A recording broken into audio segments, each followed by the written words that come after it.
and the rest of the world.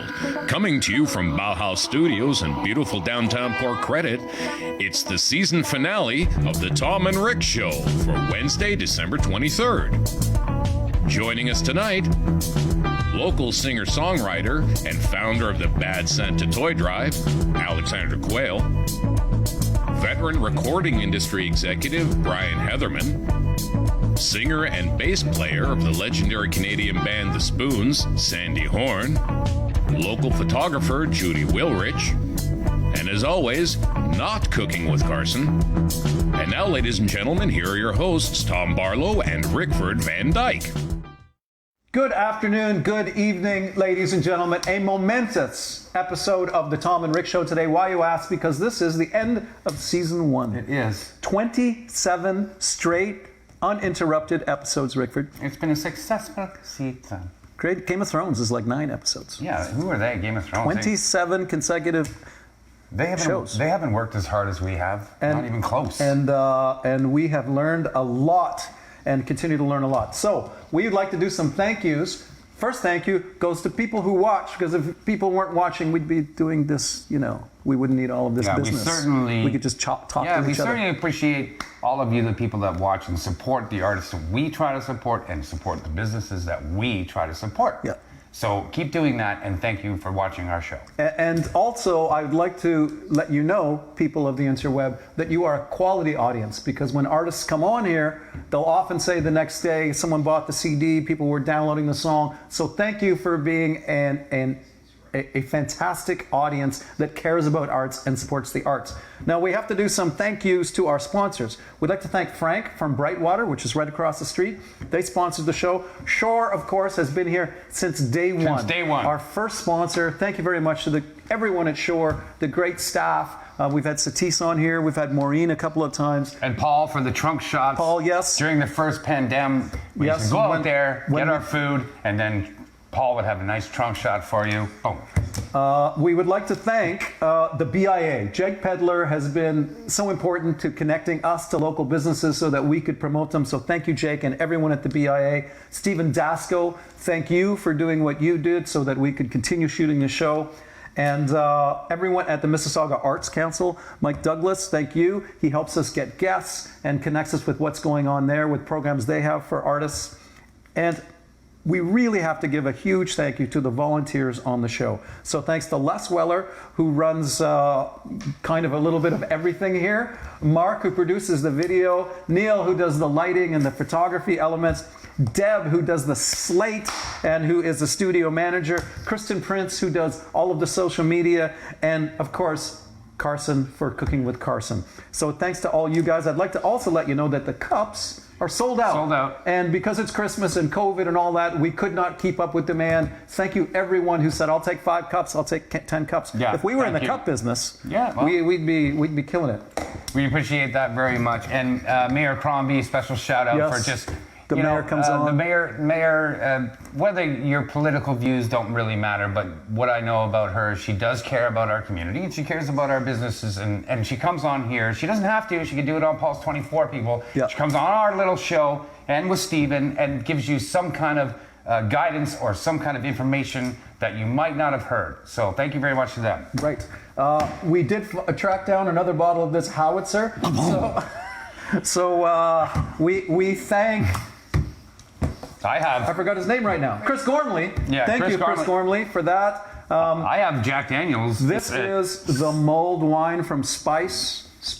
I'm having it Christmas Eve. Thanks, Spice. They've got their boxes, their Christmas boxes. I think they have a few left. So check out Spice order those for if that. You can. And as I said, we are taking a few weeks off. We really don't know how we're going to do the show in the new year because the rules are constantly changing. Yep. Lockdown is changing. And our priority is to keep ourselves and our crew safe. So as soon as we know how we're going to do this in the new year, we will let you know. Ladies and gentlemen, it has been a great pleasure to work with this guy. And a great pleasure to work with this guy. It was in April. I came down my stairs and said, we should do a TV show. Yeah, and I was coming up the stairs and I said, sure. And that was it. We didn't know what the hell we were doing. Sometimes we still don't. But here we are, 27 episodes later. Thank you very much for your support. Yeah. And we will see you all in the new year. It will be a better year. Yes. See you later. Cheers, everyone. Merry Christmas. Merry Christmas. Oh, geez, I missed that.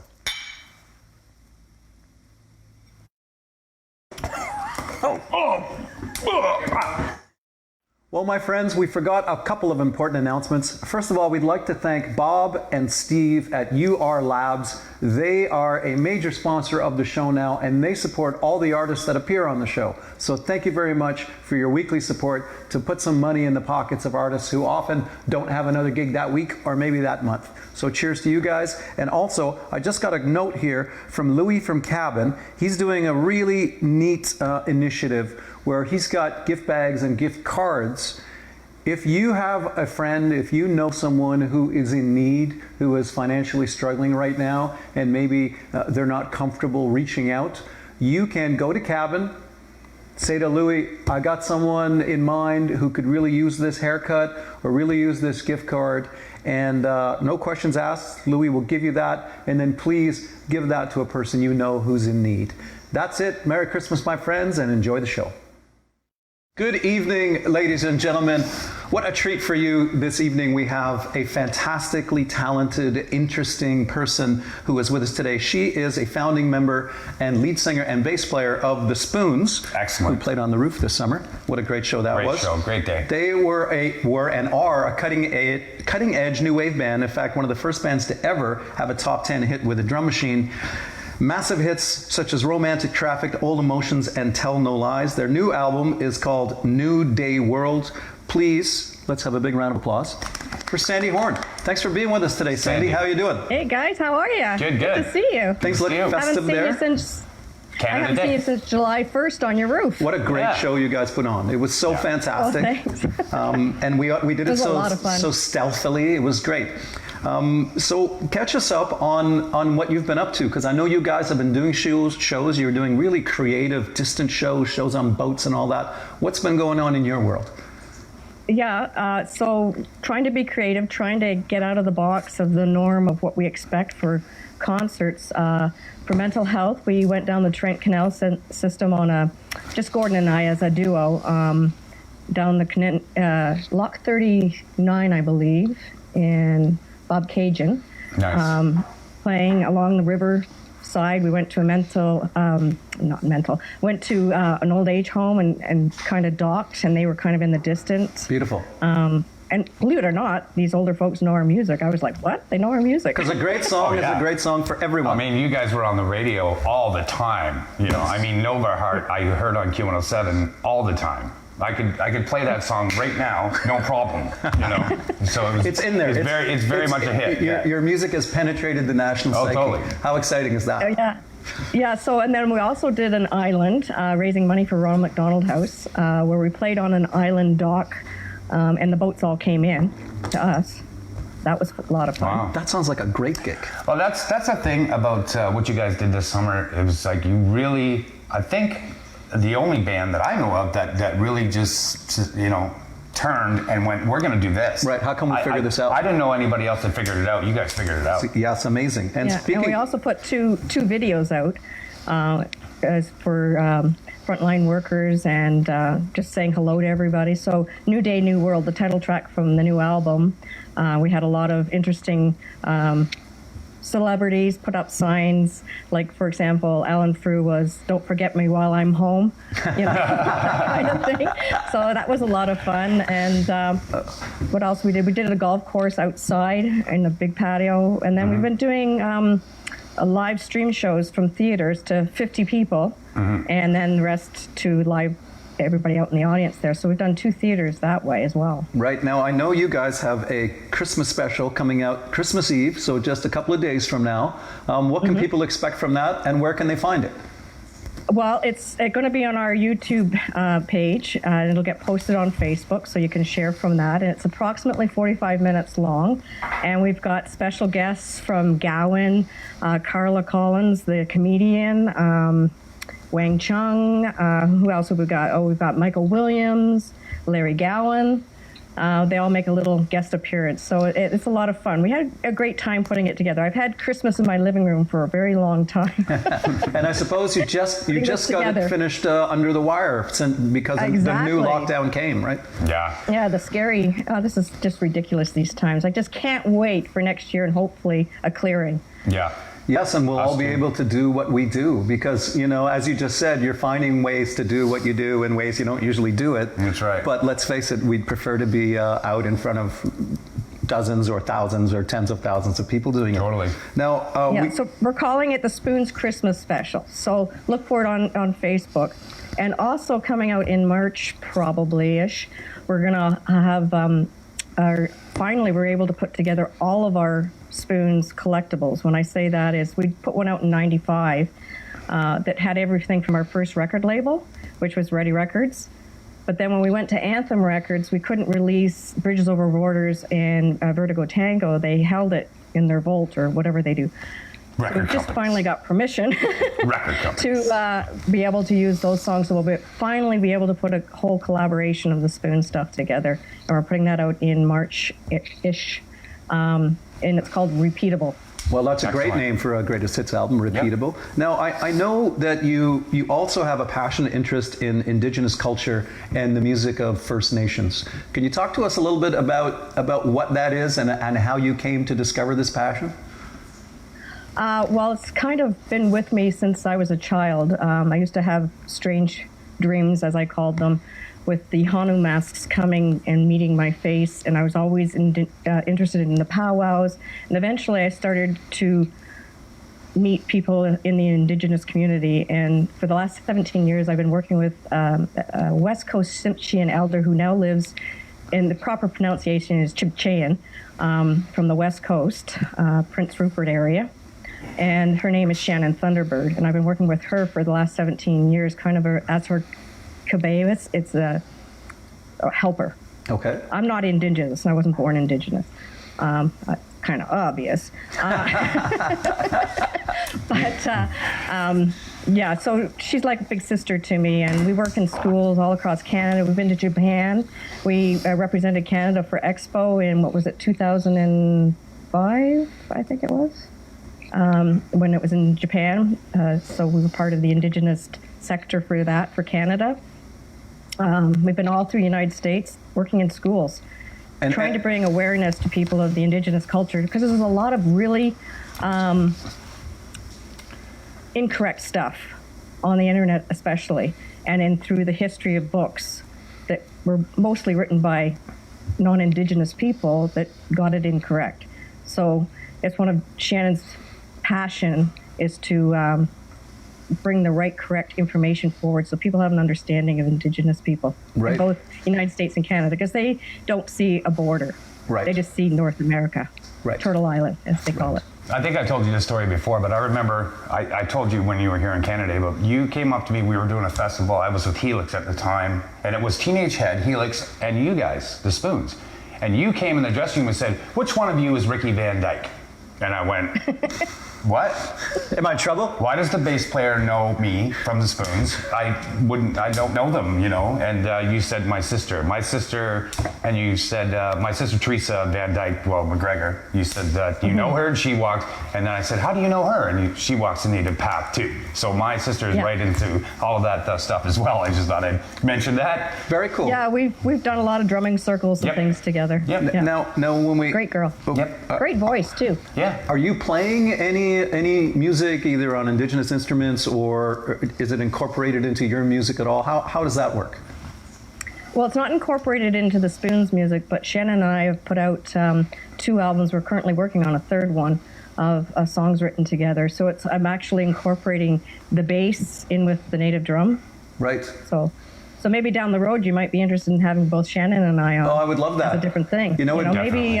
Maybe around the spring when the spring equinox, celebrating the birth of the spring. Nice. I love it. Great. Love it. It sounds like a spiritual musical thing. That sounds awesome. Now, is there anything you can play for us?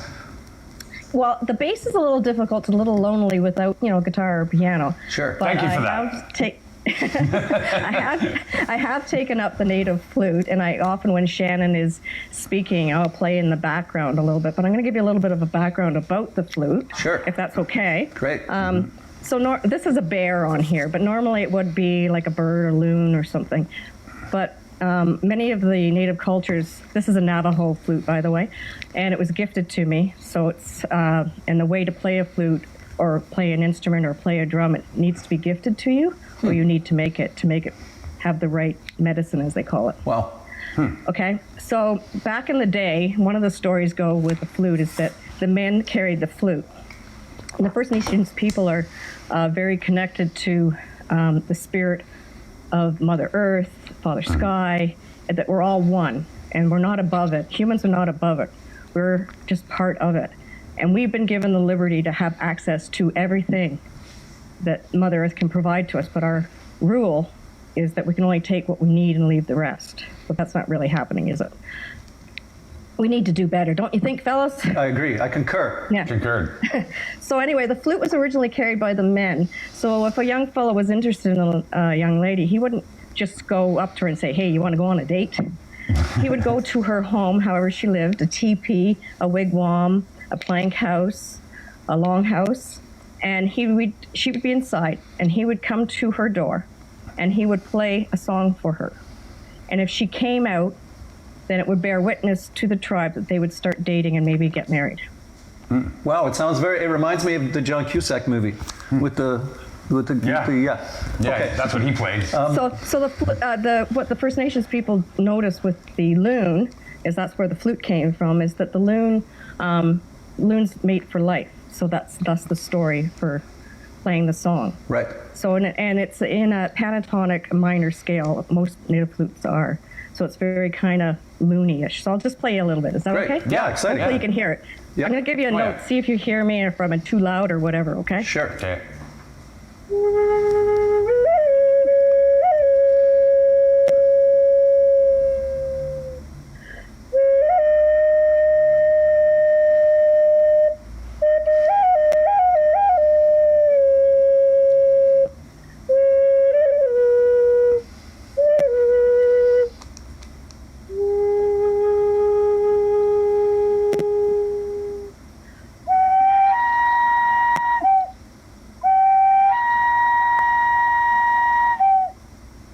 Nice. Wow, it feels so of the earth. I just want to go on a date with you now. You seduced him. Yeah. Well, it's nice. It sounds so like most Western musical instruments don't sound like something of the earth. That sounded like I might have just been walking out on the lake and sort of heard that happening. That is really, Yeah. really cool. Yeah. And so December, like everyone has their time of culture around this time, right? So starting in November all the way through January from nations around the world. For First Nations, December 21st is very important because it's the start of the winter solstice and Mother Earth is going to sleep, to have a big long sleep so that she can waken and rebirth in the spring.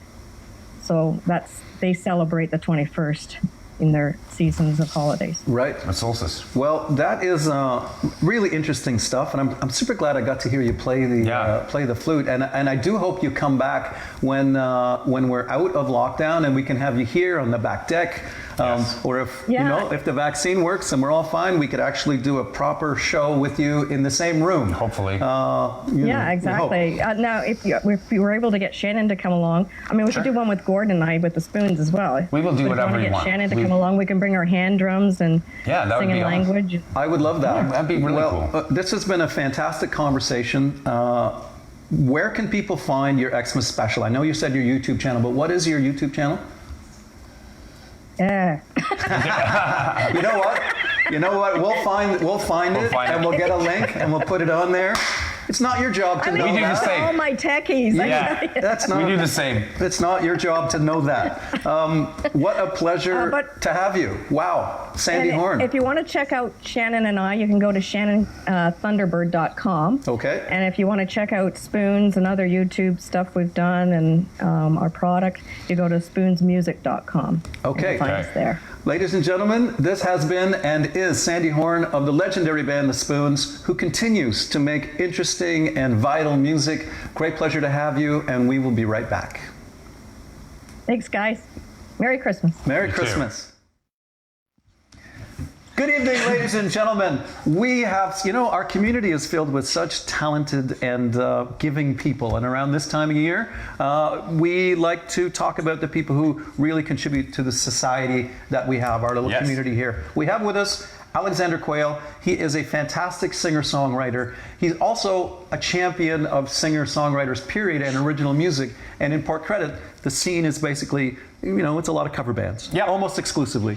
And Alexander Quayle said there needs to be a home for original music. He did original music in several of the venues. Mm-hmm. He is a supporter of people who are creating. We thank him for that. And we also thank him for the Bad Santa Toy Drive. This is the 6th year of the Bad Santa Toy Drive. Excellent. Welcome, Alexander Quayle. Alex, how you doing, my friend?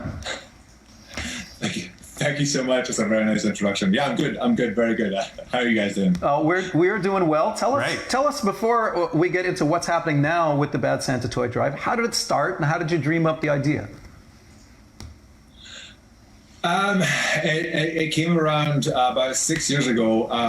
The good friends of ours, Freedom Train, Carl and the guys, we were talking about how cool they were and how good they sounded. And we're talking about stripped down, like an acoustic set, and we thought it'd be really unique to have them do an acoustic set for for this event around about Christmas. And so I tied in. It's like we could raise toys.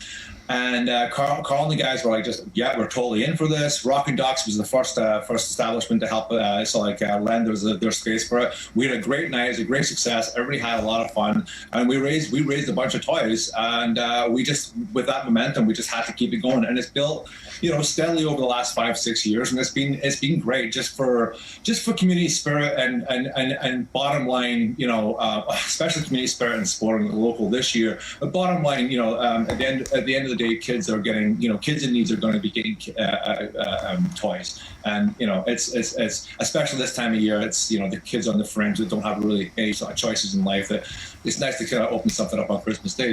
Yeah, that's absolutely beautiful sentiment. Now, many of us we've not been able to play. You, I, Rick, we all love to play. How's COVID been for you as a performer, not being able to get out there and ply your craft? I'll be honest. It's been kind of tough in the sense that creatively, I always struggle with like creative blocks here and there anyway. So it's been kind of cool to sort of concentrate even more on that creative block. But no, it's been good. It's been good to sort of work on, I guess, kind of work on myself and work on the kind of like music, work on rewriting and just always like thinking of the next step, because we got to pivot right now. There's a lot of pivoting. So the online shows are helping. What you guys are doing honestly have got us through since whenever it started this year in 2020. Honestly, it's been incredible to have this every single week. Well, we don't see it. I haven't seen your face, Tom. I haven't seen your face, Rick. I haven't seen you on the Monday Night Jam. I haven't seen your faces, and it's tough. I would say out of all of it, obviously the struggles and everything else, but it's tough just not having friends like on a day-to-day basis. The hugging, the get up and do a song and share this mic and blah blah blah, and that component of what we do. Man, that is the heart and soul of what we do, and it's missing desperately, and we need it back soon, very soon. Now, if I could swing back to the toy drive for a second, it's obviously you are the kingpin and the creator of it. Can you mention some of the partners who are involved in making it the great event? Of course, absolutely. Obviously, I got to mention Rockin' Ducks because they were the first and foremost to help us out. Rockin' Ducks. We had. We got State Bank Florist has always been there from the start. We got the Brogue Irish Pub, Cabin, Louis Cabin. The guy's an absolute mentor. He's like one of the inspirations of why you cannot do this sort of things. The Feed, that was the first time this year. Wingporium, the guys over there, Christian and the guys. Shore Grill and Grotto. Of course, the boys at Spice Lounge and Tapas, and this year, first time is the Backroad Coffee Roasters, and of course, Studio Paint Bar. And I think I mentioned everybody. I hope I didn't miss anybody. But you guys, everybody was so good. Everybody was really cool. It was kind of slapdash and a little rush near the end because we weren't even sure if we were going to do it because of all the complications. Right, sure. But yeah, we powered through. We've managed to get all the logistics sort of stuff. So yeah, I think we're good. Awesome. Now I see you're sitting beside an open fire. Alexander roasting by a fire. Yes. I don't know what I just sang there, just a random low note. But will you, in your beautiful Santa hat beside your beautiful Christmas fire, give us a little bit of Christmas cheer? Will you play us a little Christmas number? Okay, Merry Christmas. It's beginning to look a lot like Christmas. It's beginning to look a lot like Christmas everywhere you go. Take a look at the 5 and 10, glistening once again with candy canes and silver lanes that glow. It's beginning to look a lot like Christmas. Toys in every store. And the prettiest thing you'll see is the holly that will be on your own front door. A pair of hop-along boots, a pistol that shoots, a wish for Janice and Jen, a doll will talk, go for a walk, a hope for Bonnie and Ben, and Mom and Dad can hardly wait for school to start again. It's beginning to look a lot like Christmas everywhere you go. There's a tree at the Grand Hotel, one at the park as well, the sturdy kind that doesn't mind the snow. It's beginning to look a lot like Christmas. Soon the bells will start. And the thing that'll make them ring is the carols that you sing from within your heart. Merry Christmas. Yeah, That was amazing. Excellent. That was amazing. Ladies and gentlemen, Thank you so much. a pillar of the community, a fantastic singer-songwriter, and a very festive man. Very. Thank you very much for joining us today. This has been and is Alexander guys. Quayle. Merry Christmas to you, my friend. Ladies and gentlemen, you wouldn't believe what happened. We just finished our interview with Alexander Quayle talking about what a great guy he is, and look what showed up Wow. at the door from Shore. Drinks and food. What a Christmas present, man. And look at you, legitimately Santa Merry Claus Christmas. right now. You're driving around, Yep. picking up toys for the kids. Thank you. I gotta be there for airtime. So yeah, for sure. But yeah, you guys are honestly, guys, you're more than welcome. You guys have honestly entertained us for like the last few months. You've really got us through like a crazy time, and it's something to look forward to every Wednesday. So thank you so much, and thanks. That's to you Cheers. and the crew back there as Yes. well. I know whoever else all back there. Cheers, guys. Thank you very Thank much. you so Merry much. Christmas. Thanks, Alex. Take care, Thanks, Alex. man. Merry Christmas. Merry Merry Christmas. Christmas. Awesome. It's hot. Beautiful. This is going to be wonderful. Good evening, ladies and gentlemen. Welcome back to the Tom and Rick Show. We have a gentleman on the show right now who is, I suppose, it's funny because I've known you so long, but we would call him a record company veteran. Veteran executive. Veteran? Yes. Executive. His name is Brian Heatherman. He was the youngest head of A&R at MCA Records and MCA Publishing. He A&R'd bands such as the Tragically Hip, Guns N' Roses, Aerosmith, and Peter Gabriel, and has been an executive at Factor, Radio Star Maker, CCMAs, and the Music Managers Forum. Welcome, Brian. Thanks for taking the time to meet with us today. Thank you, gentlemen. Now, Good to be here. Now, having been in the music business for as long as you have, at the levels you have, you've seen the changes happen through the years. Where do you see music now versus where it was then? Yeah, I think it when I first started out, it used to change every 5 or 6 years. Now it changes every 5 or 6 days. So Right. it's kind of, obviously there's a huge focus on all things digital, but having said that, sometimes everything old is new again. And obviously with the resurgence in vinyl, that's sort of, I just find it interesting. I have a son who's 12 years old, and, he seems more interested in vinyl than he is actually digital, which is interesting. So I find great. a lot of the younger, like when I say younger, I mean that age, like 12 and 13 and that age seem to be kind of going back to the old stuff. But how it's changed in the last 5 to 10 years. I mean, it's always been in the last 20 plus years, it's been easy for independent artists to sort of do their own thing. You don't need a label. You don't really need anybody. If you put together a great plan and you've got at least a minimal amount of funding, I think that's just sort of the way it's going. I mean, more and more. I mean, you almost don't need anybody at this point to help your career as long as you know what you're doing and as long as you make smart decisions. Right. And in terms of the know what you're doing, I think everyone, not everyone, but a lot of artists, young artists, are sort of, I'll put my video on YouTube and I'll have a massive hit.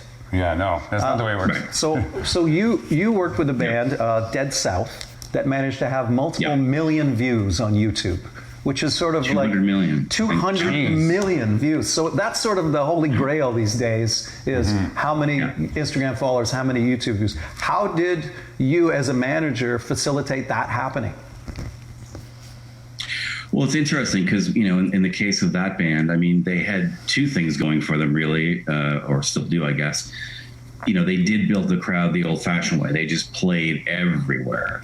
I mean, when I first started working with them, they mostly only played Canada, and they played Germany a few times. So the band built on that. We built on that and had the band just play live. And in the minute the band played live, people reacted, people got into it, and it had a huge push to promote the band. But then, we did this video for In Hell You'll Be Good Company, or I'll Be Good Company, sorry.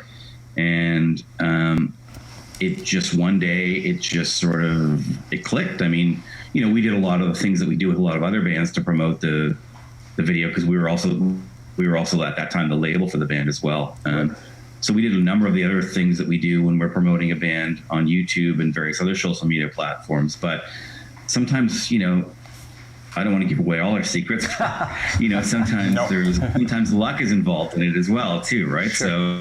So, and we got it, with the help of a few other people, we got it to, I guess, a couple million views, which quite frankly, we were blown away by.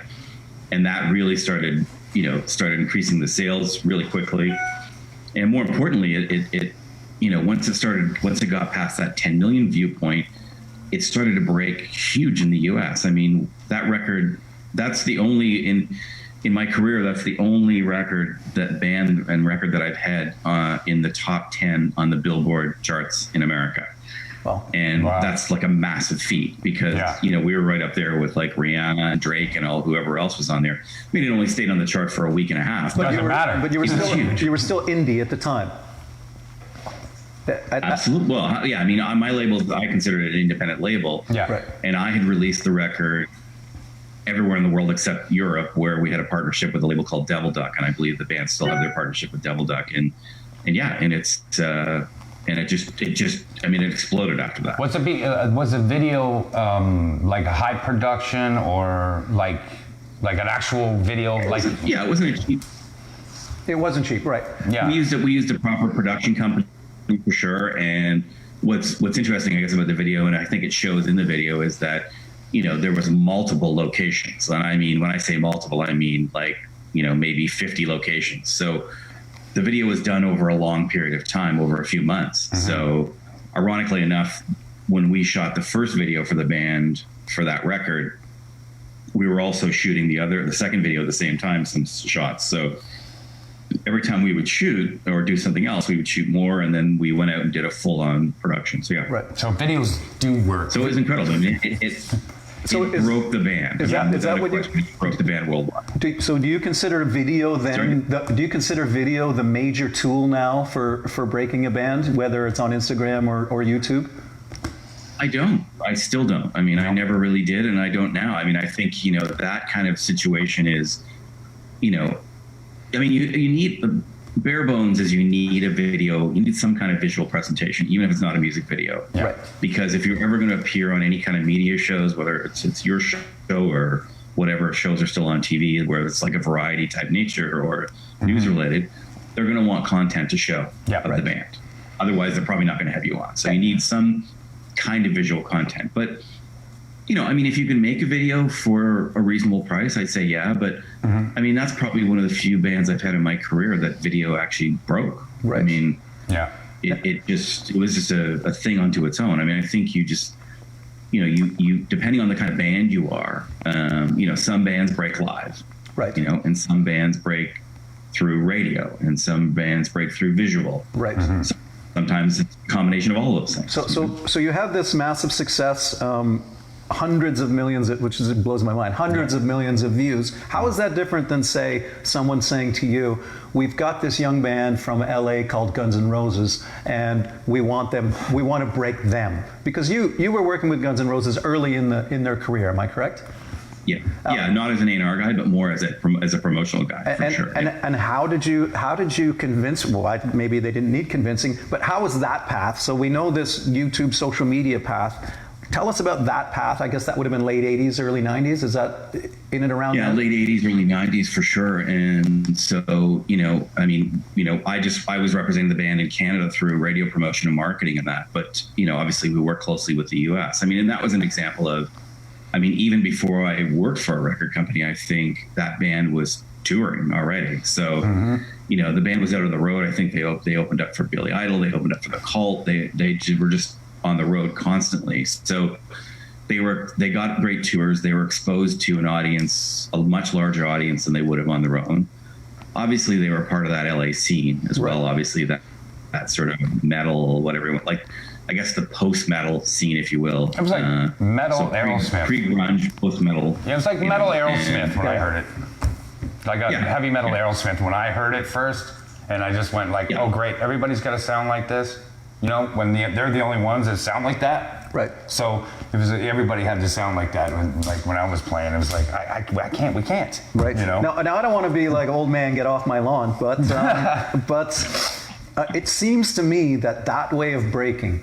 I'm going to play in clubs. We're going to open for bands. We're probably going to make no money, but we're going to have an amazing show, because without an amazing show, people are going to boo us off the stage as an opening act. I understand that, because it seems like an earned, grinding, hardworking way versus sort of, it broke on TikTok, and then my IG page took off. Do you think that this new method of introducing people to music leads to an inferior product, or is that just me being old and crusty? I think I wouldn't say you're 100% correct on that, but I think you're absolutely onto something. Let's be honest. Guns N' Roses, if they were breaking today, would not use TikTok. How would they do that? Unless they made TikTok videos where they're drunk and stumbling around and falling over and fighting, which would be interesting. Right. Their music and their show does not translate on TikTok, right? Yeah, right. But if you're like Ariana Grande or someone like that, or maybe a hip hop act where you're kind of a solo hip hop act, then you could go on and you could rap on TikTok and lay down some fat beats or whatever it is those guys do. Right. It's like right. It's really, I think it's a genre based tool, right? Or maybe if you're a singer songwriter, you can get on TikTok. And I think if you're a band these days, you've for video wise, Walk Off the Earth were a great example of a band that sort of, created their story before they even put out a record, really. Right. Yeah, super making talented. those cool kind of cover videos. Right. Yeah. Now, And that tool, YouTube. No, I can't look at this list of artists, the Tragically Hip, Guns N' Roses, Aerosmith, Peter Gabriel. I think our audience would be offended if I didn't ask you for a great rock and roll story of working with one of those bands. Well, I'll give you one of my favorite stories since we talked about Guns N' Roses, without talking too much out of class. So one of the times we had Duff McKagan up for, now Duff is super clean now, totally healthy guy, in great condition, but 25, 30 years ago, he wasn't so much. And we had him up in town to do some interviews and some press and some in-stores and things like that. And after he pretty much ingested every possible chemical, alcohol you could possibly ingest in that 3 or 4 days. And so the last day he was doing an interview at Q107, and they used to have the Rock Report, and they would always do live, so we would take artists there and do live stuff. So we go do the show, and he's been drinking and ingesting everything he possibly could in the last 4 days. And as we're leaving the station, we get in the elevator, and Q107 used to be the top of the tower. come down, elevator stops halfway before the ground floor, and some kid gets on and he's carrying a bag of donuts. And he quickly realizes that he's in an elevator with Duff McKagan, and he can't actually believe that it's happening. So Duff's like, "Hey, man, what do you got in that bag?" And the kid's like, "A donut? Do you want one?" And he's like, "Man, I never touched that shit. It'll kill you." Oh, that is awesome. Well, before we have to go, I would just like, because you know what you know, and we have so many young artists that watch this show, emerging artists, if you could give them a piece of advice. We're going into a new year. Hopefully, we'll start to put this pandemic behind us with the vaccines and so on. So all these artists starting with a clear slate, what piece of advice would you give them going forward to move forward in their careers? I think to start, don't look to get signed to a record label. You probably don't even need a manager when you first start out, and don't even think about radio. I mean, when you first start out, just make the best music you possibly can. Do it yourself. Don't send, you can send demos around to different labels if you want, but the bottom line is, if you're doing something that's happening and exciting, people will come to you. And that's a much better position to be in than you going knocking on doors and begging people to work with you. Just do the best possible music you can, create the best possible image, and just, the best possible package that you can as an artist. Focus on that, get it out there, build fans, and, managers will come to you, labels will come to you, radio will come to you. It's much better to have those people coming knocking on your door than knocking on their door. So just go out and do it. And just be well organized and be passionate and sincere and go for it. Yeah. Well, I think that's great advice. Brian, thanks so much for taking the time to speak with us today. I love this combination of Bowie and Christmas. These are two beautiful things. Have a great rest of your evening. And ladies and gentlemen, we will be right back. Thanks, guys. Happy holidays. Happy holidays. Cheers.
Welcome back, my friends, here to a very festive, as you can tell by our toques, Tom and Rick show. We have a young woman on the show this evening. Her name is Judy Wilrich. She's a huge supporter of live music in Port Credit.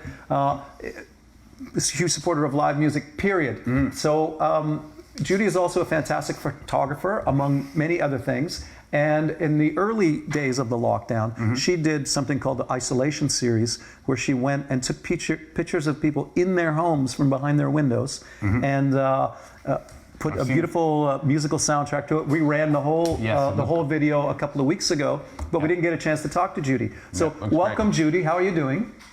I'm good, actually. Thank you. Tell us about the Isolation Series and what inspired it, and how you came to deliver us that beautiful piece. Well, we were in lockdown in March, and then by the end of April, I was really like missing all my friends. So it started out as just a project to see how I could capture portraits behind glass. And so I came out and did my closest friends. And then I realized, this is really important for the community to see their friends. So I shared the images on Facebook. And then I found a song that I heard on Facebook by Peter Mueller, and it really worked with what I was trying to convey.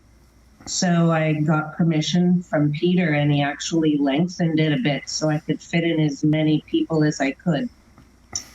And I really enjoyed going out to see the people I haven't seen in months, and it was very safe. I didn't touch anything. I didn't touch a doorknob or anything. Glass. Yeah, I mean, you were outside and they were inside, Yeah, so you couldn't have been safer. Yeah, you couldn't have been safer. Now you've done a second one. Am I correct? Yes. Tell us about that one. So I just finished that one last week. And, I did so many portraits that I didn't have enough space in Peter Mueller's to put everybody in. So I looked for a second song, and Jeff Orson posted one that was called Faith. And I asked him if I could use it. And I met Jeff photographing him a few years back. So that's the second one. And it has a little bit more of a, getting closer to the norm. Right. People were outside their doors. Right. It's got hope, right? Yeah. Yeah. So some were outside their doors, and we were all hoping the businesses were going to come back. Right, yes. And so that's why it's called Faith, and that's the second isolation series. Well, that is great, and we're going to put a little bit of that on at the end of the show, so stand by, everyone. Judy, I think it's a wonderful project. Yes. I think you did a great job at it. It's a full volunteer thing. You do it just for the love of community. So we thank you very much for being such a supporter of live music and for putting together this beautiful isolation series. And thank you. most importantly, Merry Christmas, Judy. Yes. Merry Christmas. Ladies and gentlemen, that has been Judy Woolrich, and we will be right back.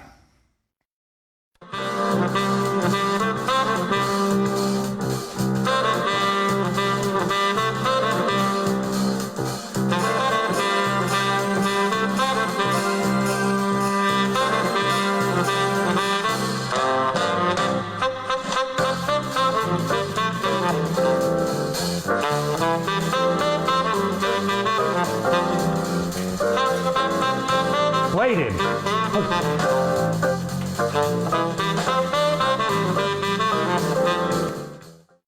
Good evening, ladies and gentlemen. Welcome back to the Tom and Rick Show. Unfortunately, we could not have an episode of Cooking with Carson this evening because Carson has his hands full. Carson, what's going on? There's the kids in the background.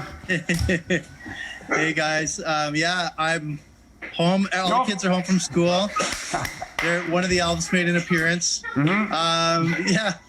This is why I love filming this show. I get a break from the noise. It's not that I need a break from my kids, but I just need, I do. They're all trying to climb around me, but I'm trying to avoid. What can everyone look forward to in 2021 when you return? Yes. If I still have my sanity, lots of new recipes. I do have some time over the break. Guys, you're going to be really disappointed because today I was going to look. My son, he's dressed like Elsa. Oh, okay. Yeah, love it. He looks more like the tribal elder, but anyways. So you're going to be disappointed because today I was going to cook a full roasted turkey with all the trimmings, and I was going to give it to you guys to eat. You're just teasing us now. Yeah. No, I wasn't going to do that, but I have a lot of great recipes. And including a great butter chicken recipe, some cinnamon buns, stuff like that. You're gonna love it, and things you can do with your leftover turkey. And it's just been such a fun year. This project, like I said, it's helped me, gave me something to do, and it's been really challenged me because there's one point where I did kind of consider going to culinary school full time. And I remember I was sitting in a Starbucks downtown considering that and thinking about it, and I got a call to play with Gino Vanelli, and I said, They keep drawing me back in. Oh, wait, I dropped a name over here. Yeah. But anyways, that's how it works. When we always kind of doubt ourselves and we're always rebranding and shifting. And this show has been really great. And it's also, importantly, it's really connected us with a lot of people in the community. I really feel like when I go places now, I'm saying hi to the different people that have been on the show, and people even have recognized me from the show. Well, we thank you for all of the deliciousness you've brought to us over these 27 weeks. Yeah, 27 weeks, Carson. Merry Christmas, Carson, to you and to the entire family. There they are, almost all of them. There they are. And ladies and gentlemen, we will be right back, and we'll be back next season with more Cooking with Carson. Merry Christmas, my friend. Merry Christmas. Say Merry Christmas, guys. Merry Christmas. Yeah. Merry Christmas to you guys. See you later. See ya. Bye. Bye. Bye.